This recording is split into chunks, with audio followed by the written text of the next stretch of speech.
ಅಶ್ವಥ್ ನಾರಾಯಣ ಅವರು ಕೊಟ್ಟಿರುವಂತಹ ಸ್ಟೇಟ್ಮೆಂಟ್ ಸಂಚಲನಕ್ಕೆ ಕಾರಣ ಆಗ್ತಾ ಇದೆ. ಡಿಕೆ ಶಿವಕುಮಾರ್ ಅವರು ಮುಖ್ಯಮಂತ್ರಿ ಆಗಲಿ ಅಂತ ಅಪೇಕ್ಷಿಸಿದ್ದಾರೆ.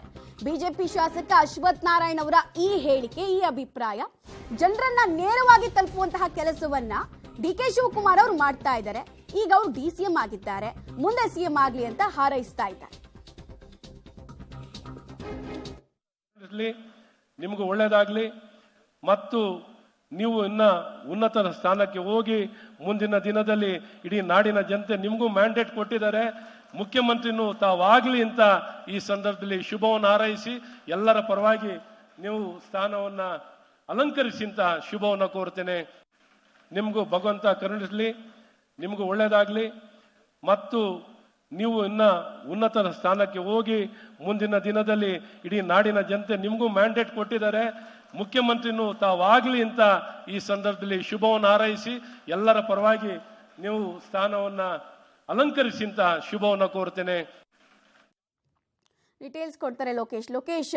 ಅಶ್ವಥ್ ನಾರಾಯಣ ಅವರು ಬಯಸ್ತಾ ಇದ್ದಾರೆ, ಬಟ್ ಇದು ಹಾರೈಸ್ತಾ ಇರೋದು ಅಥವಾ ಮತ್ತೆ ಕಾಂಗ್ರೆಸ್ ನಲ್ಲಿ ಸಿಎಂ ಕುರ್ಚಿ ಫೈಟ್ ಮುನ್ನೆಲೆಗೆ ಬರಲಿ ಅನ್ನುವಂತಹ ಅಪೇಕ್ಷೆನ? ಎರಡೂ ಪ್ರಶ್ನೆ. ಬಿಕಾಸ್ ರಾಜಕೀಯ ನಾಯಕರ ಮಾತು ಒಂದೇ ಅರ್ಥದಲ್ಲಿ ನಾವು ಕಲ್ಪಿಸಿಕೊಳ್ಳಕ್ ಬರಲ್ಲ.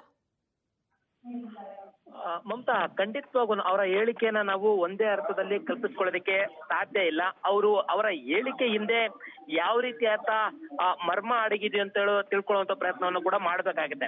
ಯಾಕೆ ಅಂತಂದ್ರೆ ಈಗಾಗಲೇ ಮುಖ್ಯಮಂತ್ರಿ ಕುರ್ಚಿಗೋಸ್ಕರ ಕಾಂಗ್ರೆಸ್ ನಲ್ಲಿ ಗಲಾಟೆ ಆಗ್ತಾ ಇದೆ, ಈ ರೀತಿ ಗೊಂದಲಗಳು ಸೃಷ್ಟಿ ಆಗ್ತಾ ಇದೆ ಅಂತ ಹೇಳಿ ಹಿಂದೆನೂ ಕೂಡ ಬಿಜೆಪಿ ಅವರು ಒಂದ್ ರೀತಿ ಟಾಂಗನ ಕೊಡ್ತಾ ಇದ್ರು, ಕಾಂಗ್ರೆಸ್ಗೆ ಆರೋಪವನ್ನ ಮಾಡ್ತಾ ಇದ್ರು. ಆದ್ರೆ ಇವತ್ತು ಜನಸ್ಪಂದನ ಕಾರ್ಯಕ್ರಮದಲ್ಲಿ ಡಿ ಕೆ ಶಿವಕುಮಾರ್ ಕೂಡ್ತಿರುವಂತಹ ವೇದಿಕೆಯಲ್ಲಿ ಅವರು ಮುಖ್ಯಮಂತ್ರಿ ಆಗ್ಲಿ, ಇನ್ನಷ್ಟು ಎತ್ತರಕ್ಕೆ ಬೆಳೀಲಿ, ಈಗ ಡಿಸಿಎಂ ಆಗಿದ್ದಾರೆ, ಜನರ ಸಮಸ್ಯೆಗಳನ್ನ ಆಲಿಸ್ತಾ ಇದ್ದಾರೆ, ಹಾಗಾಗಿ ಅವ್ರು ಇನ್ನಷ್ಟು ಎತ್ತರಕ್ಕೆ ಬೆಳೆದು ಮುಖ್ಯಮಂತ್ರಿ ಆಗ್ಲಿ ಅಂತೇಳಿ ನಾನು ಹಾರೈಸ್ತಾ ಇದ್ದೀನಿ, ಮನಸ್ಫೂರ್ತಿಯಿಂದ ಹಾರೈಸ್ತಾ ಇದ್ದೀನಿ ಅಂತ ಹೇಳಿ ಅವ್ರು ಹೇಳಿರುವಂತದ್ದು.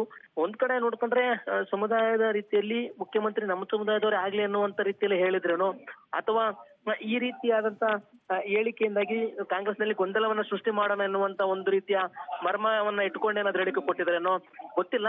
ಈ ಒಂದು ಹೇಳಿಕೆ ಮುಂದಿನ ದಿನಗಳಲ್ಲಿ ಯಾವ ರೀತಿಯಾಗಿ ಪ್ರತಿಕ್ರಿಯೆಗಳು ವ್ಯಕ್ತ ಆಗ್ತವೆ ರಾಜಕೀಯ ನಾಯಕರದು, ಕಾಂಗ್ರೆಸ್, ಬಿಜೆಪಿ, ಜೆಡಿಎಸ್ ನಲ್ಲಿ ಕಾದ್ ನೋಡಬೇಕಾಗಿದೆ. ಆದ್ರೆ ಜನಸ್ಪಂದನ ಕಾರ್ಯಕ್ರಮದಲ್ಲಿ ಅವ್ರು ಮಾಡ್ತಾ ಇರ್ತಕ್ಕಂಥ ಸೇವೆಗೆ ಪರಿಗಣಿಸಿ ಅವ್ರು ಇನ್ನಷ್ಟು ಎತ್ತರಕ್ಕೆ ಬೆಳೀಲಿ ಅಂತೇಳಿ ಅಶ್ವಥ್ ನಾರಾಯಣ ಅವರು ಹೇಳಿರುವಂತದ್ದು. ಮಮತಾ, ರೈಟ್, ಧನ್ಯವಾದ ಲೋಕೇಶ್.